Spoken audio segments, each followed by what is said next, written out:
कि लोकतंत्र खतरे में है, देश का लोकतंत्र खतरे में है। इनको ये लगता है कि ऐसे हम चला लेंगे, डंडे से चला लेंगे। ये देश किसी के बाप की जागीर नहीं है,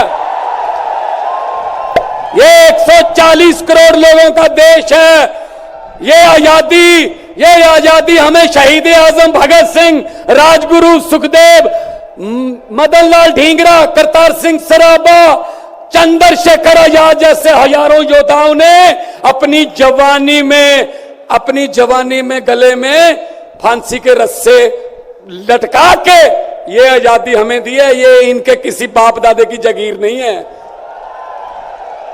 क्या समझते हैं ये? इसको भी अंदर कर दो, इसको भी अंदर कर दो। जो अस्पताल बनाता उसको अंदर कर दो, जो स्कूल बनाता उसको अंदर कर दो, कांग्रेस पार्टी के खाते फ्रीज कर दो, किसी के नेता फ्रीज कर दो। ऐसे जीत लोगे? हम वो पत्ते नहीं हैं, हम वो पत्ते नहीं हैं जो शाख से टूट कर गिर जाएंगे। आंधियों को कह दो अपनी औकात में रहें। समझते क्या है ये? अरविंद केजरीवाल को अंदर कर दो, हेमंत सोरेन को अंदर कर दो, इसके घर ईडी भेज दो, इसके घर इसकी एमपीशिप कैंसिल कर दो, इसका घर छीन लो। अरे मालिक तुम हो, इन घरों के मालिक तुम हो। इन घरों की मालिक 140 करोड़ जनता है। कोई पता नहीं किस घर में लोगों ने किसको पहुंचाना है। ये गलत फहमी में है। हुकूमत वो करते हैं जिनका दिलों पर राज होता है। यूं कहने को तो मुर्गे के सर पे भी ताज होता है। आज सुनीता जी, आज कल्पना जी बैठे हैं, सोनिया जी बैठे हैं। मैं नमस्कार करता हूं, नमन करता हूं कि इन्होंने इतने दुख झेले, इन्होंने क्या क्या नहीं देखा अपनी जिंदगी में, आंधियां तूफान झेले, लेकिन फिर भी इतने हौसले वाले बैठे हैं और आपके साथ है। आपका प्यार जो है सबसे बड़ी ऑक्सीजन आपका प्यार है।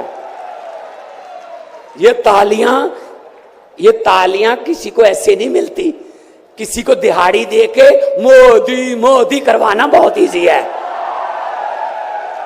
जब कोई दिल से बोलता है ना, वो बात असर रखती है।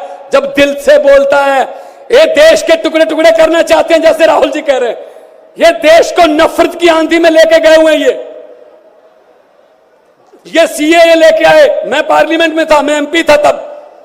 मैंने कहा जी मुझे बोलने का मौका दीजिए। कहते नहीं जी। मैंने कहा जी 30 सेकंड। कहते जी, मैंने कहा जी 30 सेकंड। कहते 30 सेकंड में क्या बोलोगे? नहीं। मैंने कहा जी 20 सेकंड। कहते 20? मैंने कहा हाँ। स्पीकर साहब कहने लगे आपका समय शुरू होता है अब। तो मैंने 20 सेकंड में बोला, मैंने कहा लंबे सफर को मीलों में मत बांटिए, कौम को कबीलों में मत बांटिए। एक बहता दरिया है मेरा भारत देश, इसको नदियों और झीलों में मत बांटिए। अरविंद केजरीवाल को तो गिरफ्तार कर लोगे, लेकिन उसकी सोच को कैसे गिरफ्तार करोगे? जो लाखों अरविंद केजरीवाल देश में पैदा हो चुके हैं, उनको किस जेल में कैद करोगे? अरविंद केजरीवाल एक व्यक्ति नहीं है, अरविंद केजरीवाल एक सोच का नाम है। इंडिया गठजोड़ इकट्ठे हैं, सब इकट्ठे हैं। आज सभी के, मेरे ख्याल में कईयों के तो कैमरे भी कांपने लग गए होंगे, ये इकट्ठे कैसे बैठ गए?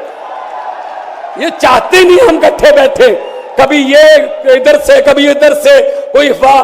लेकिन मैं ये कहना चाहता हूं सबको कि आओ इकट्ठे हो जाएं और इन भ्रष्टाचारियों को कह दो, भगवंत मान ने बोला था, इन भ्रष्टाचारियों को कह दो कि जितने मर्जी इकट्ठे कर लो पैसे, हीरे, मोती, मगर ख्याल इतना रहे कफन पे जेब नहीं होती। कोई पैसा साथ नहीं जाएगा। लूट लो देश को, कितना लूटना है। गरीबों की बद्दुआएं ना लो, गरीबों की बद्दुआएं ना लो। हर बात पे झूठ चल रहा है, हर बात पे जुमला चल रहा है, झूठ पे झूठ, जुमले पे जुमला। अभी जुमले बनाने वाली फैक्ट्रियां चल रही हैं। अभी आने वाले दिनों में आपके पास नए नए जुमले आएंगे, यकीन मत करना। मैंने तो पार्लियामेंट में बोल दिया था, मैंने कहा जी 15 लाख की रकम लिखता हूं, तो कलम रुक जाती है। 15 लाख की रकम लिखता हूं तो कलम रुक जाती है। काले धन के बारे में सोचता हूं तो स्याही सूख जाती है। हर बात ही जुमला निकली। मोदी जी, अब तो यह भी शक है, क्या चाय बनानी आती है? मुझे लगता चाय भी नहीं बनानी आती होगी, जिस किस्म का झूठ चल रहा है। दोनों हाथ ऊपर खड़े करके 2 नारे लगा दीजिए, इनकलाब, इनकलाब, भारत माता की, वंदे, बोले सोनिहाल।